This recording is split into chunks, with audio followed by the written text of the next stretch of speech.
Hi students, today we will learn the second part of drainage chapter. The first part you already gone through, you studied from another teacher. So the northern part of India and the southern part of India, as I told you earlier class, also tropical and subtropical region. So Ganga river is the major river of India. Brahmaputra is another river. So they start from Himalayas. So they are Himalayan rivers. There are many Himalayan rivers other than this. तो हमारे देश में, हमारा देश को नदियों का देश कहा जाता है. तो इस नदियों के देश में ऊपर या उत्तर की तरफ बहुत सारी नदियां हैं जिनके बारे में आपने पढ़ा, तो वो हिमालयन नदियां हैं. और दक्षिण की तरफ पेनिनसुलर रिवर कहा जाता है, जो कि दक्कन पठार से निकलने वाली नदियां हैं. तो आज हम दक्कन के पठार या पेनिनसुलर रिवर के बारे में पढ़ेंगे. As I told you, this is the northern part of India. And in the northern part of India, Himalaya, and from Himalaya, these two rivers you studied. तो यहाँ से नीचे की तरफ हम पेनिनसुलर प्लेटो बोलते हैं या प्रायद्वीपीय भाग बोलते हैं, क्योंकि ये तीन और पानी से घिरा है, the surrounded by water body, so it is called as peninsular part of India. So India, last class you have seen lot of rivers, large number of rivers are there, and what is tributary and distributary, that also I think you have studied, otherwise I will discuss you. Tributaries are those which tribute water to the main river. छोटी छोटी नदियाँ, छोटे छोटे धाराएं जो आके बड़ी नदी में मिलती है, जो एक नदी को काफ़ी मात्रा में पानी प्रदान करती है, उसे हम ट्रिब्यूटरी बोलते हैं. उसके बाद ये हमेशा हमारे पहाड़ों पर दिखाई देती है, पहाड़ों के साथ. उसके बाद वो जब समुद्र में मिलने वाली होती है, अगर समतल मैदान से होके जाती है, from the plain area if that passes, then it forms deltas. Then there large number of distributaries will be there. पानी को पूरी तरह से वो डिस्ट्रीब्यूट कर देता है, इसलिए उसको क्या कहते हैं, डिस्ट्रीब्यूटरी कहते हैं. डिस्ट्रीब्यूटरी डेल्टास फॉर्म करती है, वहाँ पर मार्शी लैंड हो जाता है. तो ऐसे हमारे देश में कई नदियाँ हैं जो डेल्टास फॉर्म करते हैं. So let us go with the peninsular reverse. Peninsular rivers, first we will start from the Western Ghat is parallel to the western coast of India from Gujarat to Kanyakumari, or nowadays it is called Kumari. So this Western Ghat, as it is straight and there is in between that there is no valley, so here many rivers are not there, that those river rises comes in between that flows towards Arabian Sea. And here is Eastern Ghat. You have seen Eastern Ghat in the first, second chapter you have gone through. So there is gap in this Eastern Ghat. So in this gap, whichever rivers are flowing, that flows towards the Bay of Bengal.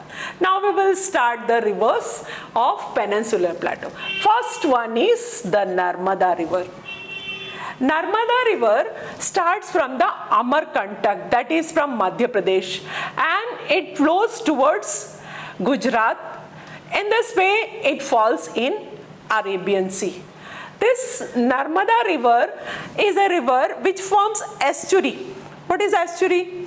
Estuary is that which is a narrow channel directly joins the sea without forming any distributary. So in this area where this estuary is formed, there it is very good for construction of ports or harbors, that is favorable for that. तो हम कहेंगे कि ये जो नदी है अमरकंटक से निकलती है और ये आके यहाँ पर बे ऑफ बंगाल अरेबियन सी में मिलती है. अरेबियन सी में मिलने वाली ये नदी यहाँ पर एस्चुरी का निर्माण करती है. एस्चुरी जो कि पतली सी रेखा जो समुद्र में डायरेक्ट. अब हम देखते हैं कि ये नर्मदा रिवर जो है जब वो अपने स्थान से आरंभ करती है, उसके बाद ये रिफ्ट वैली से पास करती है। रिफ्ट वैली क्या होता है, दो साइड पहाड़ होते हैं और उसके बीच में जो भूमि धंस जाती है वहां पर ये नदी इसके बीच से बहने लगती है। तो दोनों साइड अपलिफ्टेड लैंड होता है और बीच में डाउनवर्ड। तो यहाँ पर यही हुआ है, रिफ्ट वैली से गुजरने वाली दो नदियां हैं, वो है नर्मदा एंड तापी। तो नर्मदा के बारे में मैंने बताया, इट इज इन द, सो यहाँ पर और एक बात ध्यान रखने की है, मैं आपको बताऊं कौन कौन से पॉइंट्स ऐसे हैं जिसको कि आपको ध्यान रखना है किसी भी नदी के बारे में आप जब आंसर लिखते हैं। तो सबसे पहले तो ये नदी का ड्रेन ओरिजिन कहाँ से है, फिर उसके बाद आएगा कि ये ड्रेनेज बेसिन इसका क्या है। ड्रेनेज बेसिन क्या होता है, drainage basin means from those areas, एक बेसिन की तरह जहां जहां से वो पानी कलेक्ट करके वो नदी अपना विस्तार करती है और जिस एरिया को वो बहती जाती है। तो मैंने आपको बताया कि ये मध्य प्रदेश से होके, गुजरात से होके अरेबियन सी में आती है, तो इस तरह से उसका ड्रेनेज बेसिन हुआ। तो ड्रेनेज बेसिन में स्टेट्स आ जाएंगे, फिर उसकी कैरेक्टरिस्टिक्स क्या क्या है, वो कितनी लंबी है या वो क्या। यहाँ पर आप देखेंगे नर्मदा रिवर एक मार्बल रॉक, ब्यूटीफुल पिक्चर्स क्यों देख सकते हैं हम, बहुत सारे सुंदर सीनरीज देख सकते हैं इस नर्मदा वैली के पास में। तो ये इसकी विशेषता है नर्मदा की। नर्मदा यहाँ पर वेस्टर्न घाट के और कोस्टल प्लेन के बीच में डिस्टेंस बहुत कम होने के कारण इन नदियों की लंबाई बहुत कम होती है। अगली नदी है हमारा तापी नदी। तापी नदी और भी छोटी है, वो पैरेलल टू नर्मदा रिवर है, वो भी गुजरात में है और मध्य प्रदेश से निकलती है, आके अरेबियन सी में मिलती है। तो वेस्ट फ्लोइंग ये दो रिवर्स दोनों एस्चुरी फॉर्म करते हैं। तो वेस्ट फ्लोइंग मेजर रिवर के नाम आपको पूछे जाएंगे तो यही दो वेस्ट फ्लोइंग रिवर्स हैं जो एस्चुरी भी फॉर्म करते हैं और जो अरेबियन सी में फॉल होते हैं। उसके बाद यहाँ के वेस्टर्न साइड के और जो रिवर्स हैं उसमें भरतपुरा एक केरला का रिवर है, माही एक रिवर है जो कि केरला में है, और उसके बाद आता है यहाँ पर साबरमती रिवर। आपने सुना होगा गांधी जी से रिलेटेड साबरमती रिवर। तो ये सारे रिवर्स वेस्टर्न कोस्ट के रिवर्स में गिने जाते हैं। अब हम आते हैं ईस्टर्न कोस्ट की तरफ। ईस्टर्न कोस्टल लाइन में हमें मिलता है सबसे पहले महानदी रिवर। महानदी नाम से तो महानदी है, it's not Mahanadi. It's so in the southern part, in the eastern coastal region, Godavari is the longest river. Mahanadi is not the biggest or longest river. ये नदी छोटी है इससे। तो महानदी रिवर छत्तीसगढ़ से मध्य प्रदेश, छत्तीसगढ़, इसके बेसिन यहाँ सब है। उसके बाद आके महानदी डेल्टा बनाती है, डेल्टा से होके वो बे ऑफ बंगाल पे फ्लो होती है। ये है महानदी रिवर। उसके बाद में आता है गोदावरी रिवर। गोदावरी रिवर जो है वो दक्षिण गंगा के नाम से जाना जाता है। इसकी लंबाई 1500 किलोमीटर, ये यहाँ की सबसे लंबी नदी है। 1500 किलोमीटर लंबी नदी and this forms the delta. Next the river is Godavari, then comes Krishna. Krishna rivers serve, it is a very large river. It starts from Maharashtra, and in this way it passes from Maharashtra, then Telangana, then comes to Andhra Pradesh. This, and on this river there are many dams has been created. So यहाँ पर कोयना जो dam है, कोयना ये पूरे बॉम्बे को, महाराष्ट्र का एक बहुत बड़े सिटी एरिया को वाटर प्रोवाइड करता है। सो कोयना जो डैम है वो कृष्णा रिवर पे फॉर्म किया गया। इसके साथ साथ इसमें कई डिस्ट्रीब्यूटरीज हैं। तो Krishna river falls in Bay of Bengal, it starts from the Nashik district, Nashik district से होके बहती है और महाराष्ट्र से Telangana, in this way it false.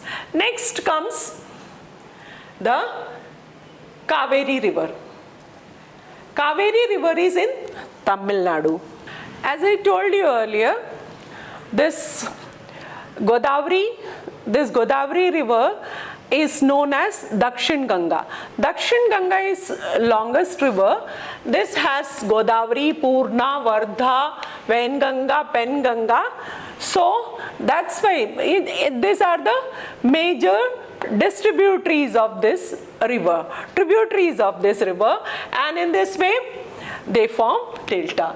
When we come to Kaveri river, that starts Kudalur district in Tamil Nadu, and Hemavati, Bhavni and Amravati are the different distributaries of this river. Now I told you here हमारे peninsular या प्रायद्वीप की नदियों में Godavari, Mahanadi, Godavari, Krishna and Kaveri, ये मुख्य नदियां हैं जो कि बे ऑफ बंगाल में गिरती हैं, और इसके साथ साथ ये बहुत छोटे छोटे डिस्ट्रीब्यूटरी के साथ एंड होती है, इसलिए ये डेल्टा फॉर्म करती है. आपके मैप बुक में, मैप में आप देख सकते हैं, वहां पर मैप में दिया हुआ है डेल्टास. अब हम आते हैं कि उत्तरी हिमालयन रिवर्स और पेनिनसुलर रिवर्स में क्या डिफरेंस है. क्या डिफरेंस है आप भी बता सकते हैं आसानी से. हिमालयन रिवर्स कैसे स्टार्ट होता है? Himalayan reverse mostly with the glacier. यहाँ पर ग्लेशियर मेल्ट होती है तो यहाँ से नदियाँ आरंभ, लेकिन पेनिनसुलर प्लेटो में कोई ग्लेशियर नहीं है. Without glacier they are seasonal rivers, वो रेन से पानी ग्रहण करती है और स्टार्ट होती है. So they are the rain fed rivers. So this is a major difference between Himalayan rivers and peninsular rivers. One is from the origin is glacier and this is rain fed rivers. Next is Himalayan rivers are very long.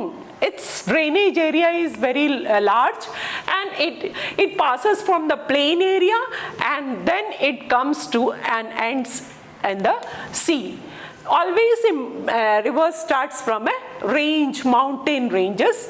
So this mountain ranges, Brahmaputra, from here it comes in the Bay of Bengal. So these all large number of rivers is tributaries are there in the, but in the southern area or the peninsular rivers, they are less with the tributaries and distributaries. Why?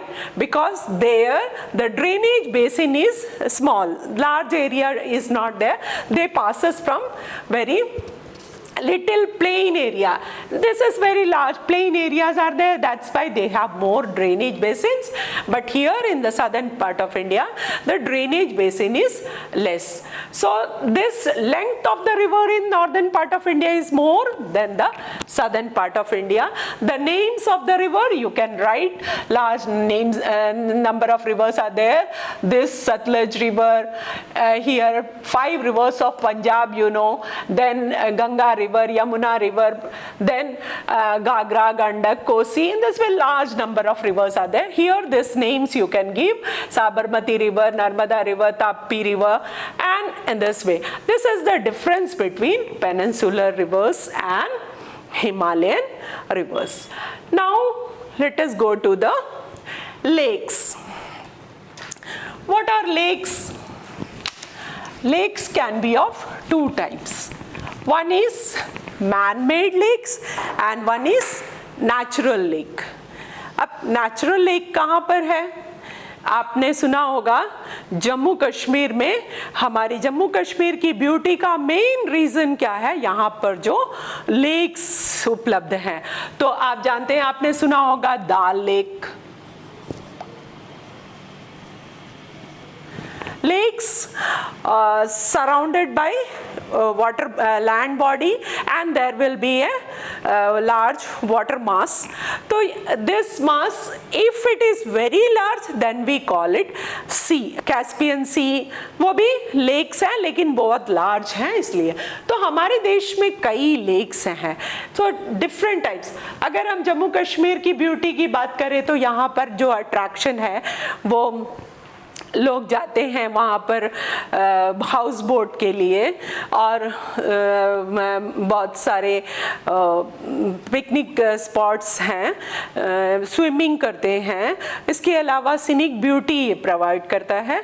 So this are the beauty with due to lakes. तो lakes हमारे देश में एक तो river formed lake है या glacier form lake है, दूसरा है रेन फेड लेक है, तीसरा है वेव्स मेक्स लेक्स. तो ये कहाँ पर होंगे? तो फर्स्ट ग्लेशियर वाले लेक्स कहाँ पर मिलते हैं? जम्मू कश्मीर में.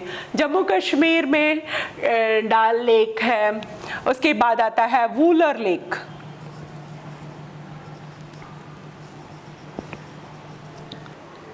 जम्मू कश्मीर के ये लेक जो कि टूरिज्म के लिए, स्विमिंग के लिए और रिक्रिएटिव एक्टिविटीज़ के लिए फेमस है. ये जो वूलर लेक है ये टेक्टोनिक एक्टिविटीज़ से ओरिजिनेटेड लेक है. ये सबसे बड़ा लेक है. उसके अलावा और कई लेक आप देख सकते हैं यहाँ पर. ताल, ताल का मीनिंग होता है लेक. तो आपने नैनीताल का नाम सुना होगा, Bhimtal. In this way, these are the glacier.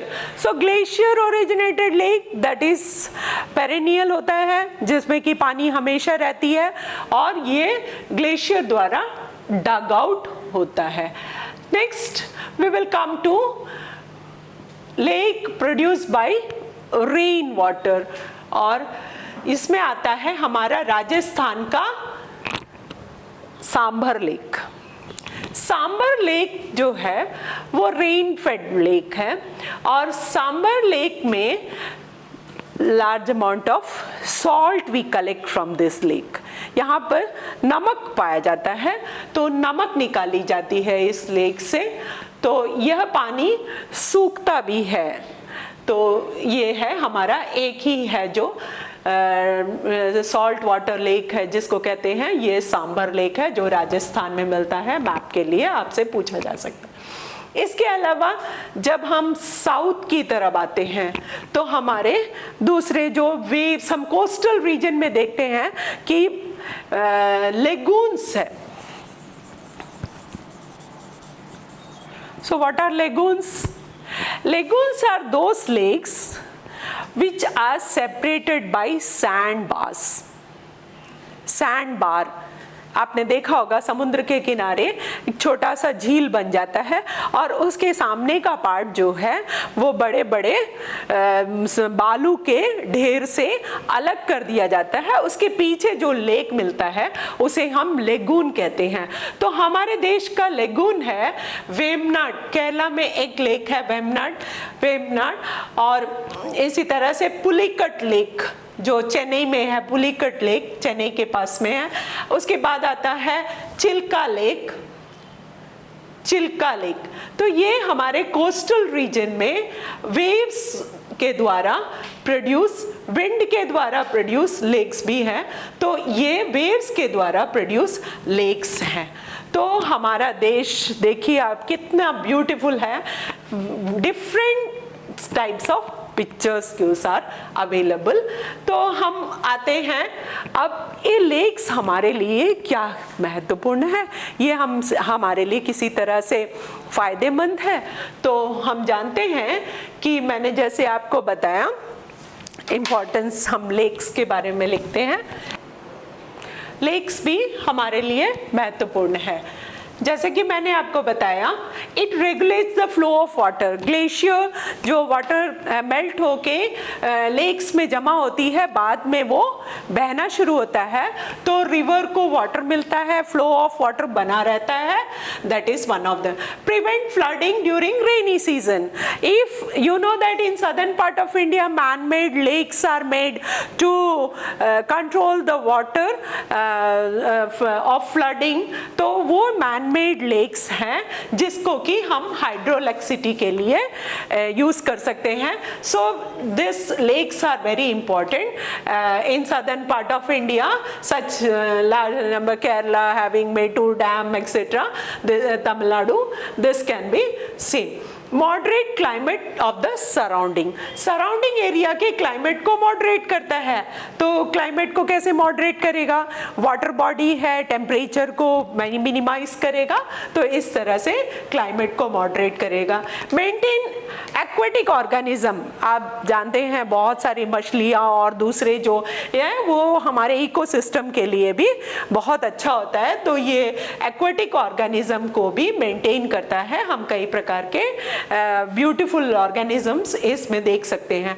Enhances the natural beauty, इसकी बात मैंने पहले आपको की थी। तो हमारे जो डैम्स के एरिया हैं, लेक्स के एरिया हैं, लोग देखने के लिए जाते हैं, वो हमारा टूरिस्ट सेंटर बन जाता है। उससे हम large amount of currency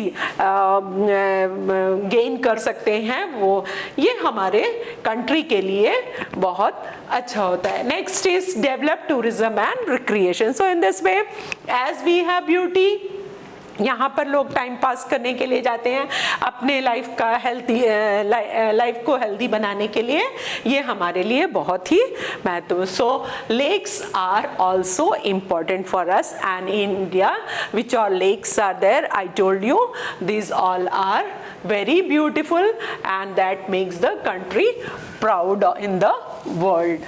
So आइए अब हम देखते हैं कि why we should have more rivers,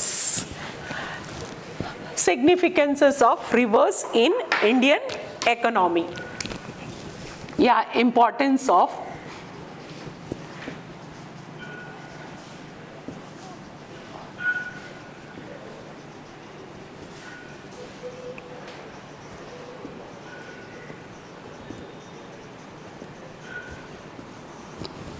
Indian economy. So river, India is a country of rivers. From north to south, large number of rivers are there. This all rivers provide very cheap transportation.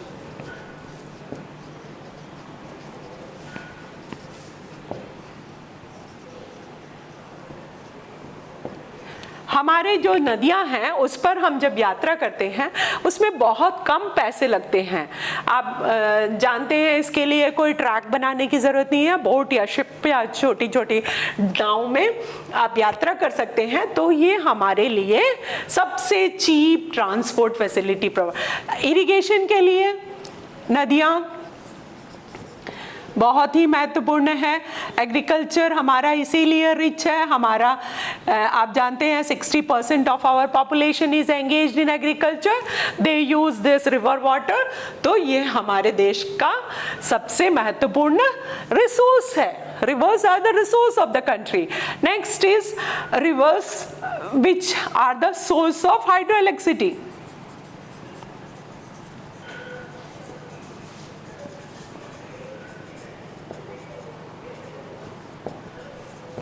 Hydroelectricity, we build dam on the river और इससे कि हम electricity पाते हैं। तो हमारे देश में ऐसे कई डैम हैं, जैसे मैंने बताया कोयना डैम है, उसके बाद में आता है रामगुंडम डैम है, गोविंद सागर डैम है, राणा प्रताप सागर डैम है। तो रिवर्स पर कई डैम बने हुए हैं।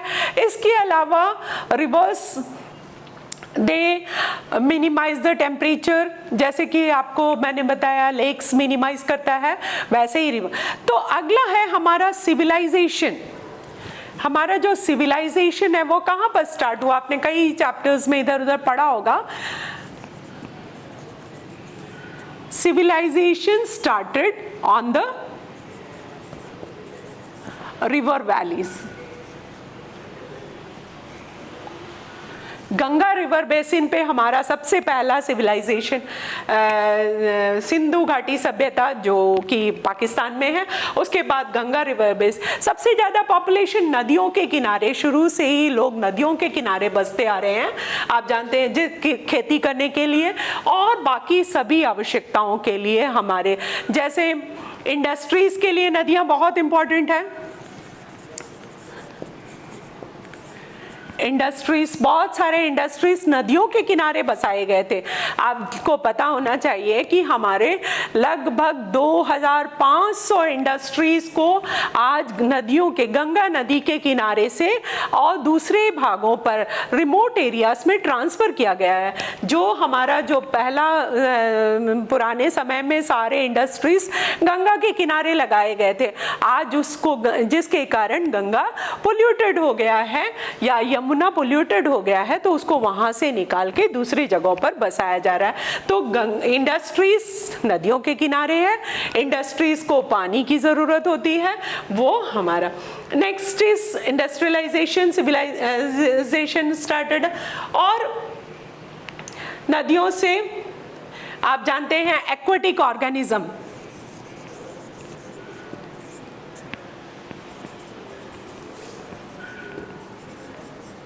इसके साथ साथ ये फूड, लार्ज अमाउंट में फूड प्रोवाइड करता है। उसमें जो मछलियाँ हैं या झींगे हैं या केकड़ा है, ये सब एक्वेटिक फूड भी लोगों को। So it's a source of employment for the people.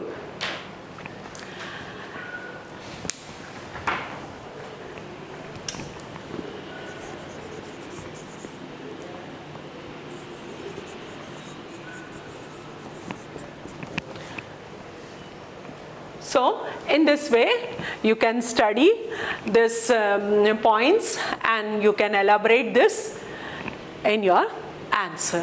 तो आप समझ गए होंगे, आशा करती हूँ। आगे हम चलते हैं पोल्यूशन की बात करें। आप जानते हैं पुराने ज़माने से ही नदियों के किनारे लोग बसे।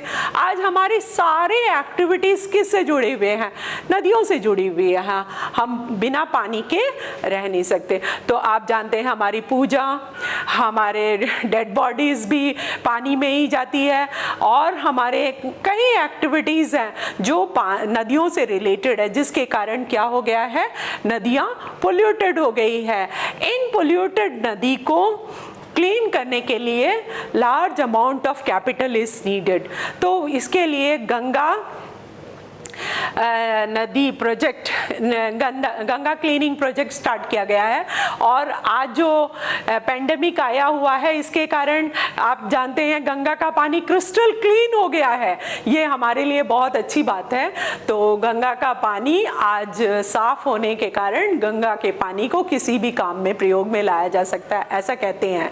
तो मैं आपको एक छोटा सा आइडिया बताऊंगी किस तरह से पहले जो हम लोगों ने नदियों के बारे में पढ़ा है, कौन कौन सी नदियाँ, उसको ईजिली आप कैसे डिस्ट्रीब्यूटरी ट्रिब्यूटरी में पढ़ सकते हैं, उसको मैं एक टेबल के द्वारा आपको बताऊंगी कि आप इजी वे में कैसे इसको स्टडी कर सकते हैं। जैसे आप लिखेंगे रिवर, कॉलम बनाएंगे, एक टेबल होगा जिसमें फर्स्ट कॉलम होगा टेबल रिवर, नेक्स्ट कॉलम होगा ओरिजिन, कहाँ से नदियाँ ओरिजिन होती है, स्टार्ट होती है। उसके बाद होगा उसका ड्रेनेज बेसिन, ड्रेनेज बेसिन होगा। उसके बाद होगा वो कहाँ पर व्हाट दे फॉर्म्स और what the length of the river, length of the river. Then आप कैरेक्टरिस्टिक्स लिख सकते हैं। तो मैं जल्दी से आपको बता देती हूँ। तो कोई भी एक रिवर ले लीजिए, जैसे आपने लिया नर्मदा रिवर। नर्मदा रिवर की ओरिजिन अमरकंटक से, उसका ड्रेनेज बेसिन एरिया है महाराष्ट्र गुजरात, उसकी लेंथ नहीं दी हुई है, बहुत छोटी नदी है। मैंने आपको बताया गोदावरी का लेंथ बताया। तो कैरेक्टरिस्टिक्स में बता सकते हैं कि दिस फॉर्म एस्चुरीज, और भी इसमें जो मार्बल रॉक है उसके बारे में। अगर हम इसके बाद गोदावरी लेते हैं, उसके ट्रिब्यूटरी के लिए भी आप एक कॉलम बना सकते हैं, कितने सारे उसके ट्रिब्यूटरीज हैं। तो इस तरह से आप टेबल बना के सारी नदियों के बारे में, गंगा से लेके ब्रह्मपुत्र से लेके सभी को इसमें आप एडजस्ट कर सकते हैं। तो आशा करती हूँ कि इस काम को आप करेंगे और इस तरह से आपका ये चैप्टर तैयार हो जाएगा। बहुत सुंदर चैप्टर है, अच्छी तरह से पढ़िएगा और घर में रह के आप अपने पेरेंट्स की भी मदद कीजिए। Thank you.